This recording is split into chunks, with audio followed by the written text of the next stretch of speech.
የእምነት ኃይል እምነት በክርስትና ሕይወት ውስጥ በጣም አስፈላጊና ወሳኝ መንፈሳዊ ንጥረ ነገር ነው።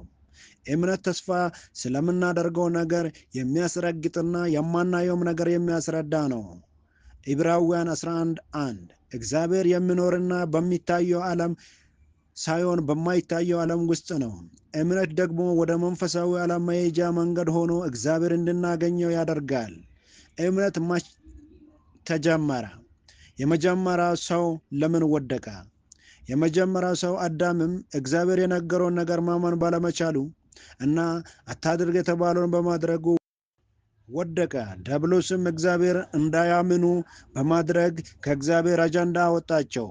ዕብራውያን ጻፊ ምዕራፍ 11 ላይ አቤል በእምነት መሥዋዕት ማድረጉን፣ ሄኖክ በእምነት አካሄዱን በእግዚአብሔር መወሰዱን፣ ኖሄ ዝናብ ዘንቦ በማይታወቅበት ቦታና ጊዜ በእምነት 120 ዓመት መርከብ መስራቱ፣ አብርሃም በእምነት መውጣቱና ዕድሜ ቢገፋም ለልጅ ማመኑ፣ እንዲሁም ለመሥዋዕት ልጁን በእምነት ማቅረቡ፣ ሳራ መካን ሆና ለመውለድ ማመኗ፣ ያዕቆብ በእምነት መባረኩ፣ ዮሴፍ ሞቶ ያመነ ምሳሌ መሆኑ፣ ሙሴ በእምነት ተሸሽጎ በእምነት እምቢ ብሎ በእምነት ግብፅ ለቆ ወጥቶ እምነት ፋሲካ አድርጎ ቀይ ባህርን በእምነት መሻገሩ በሚገባ አስረድቶ ሁሉም የተቀበለው በእምነት መሆኑን ያሳያል።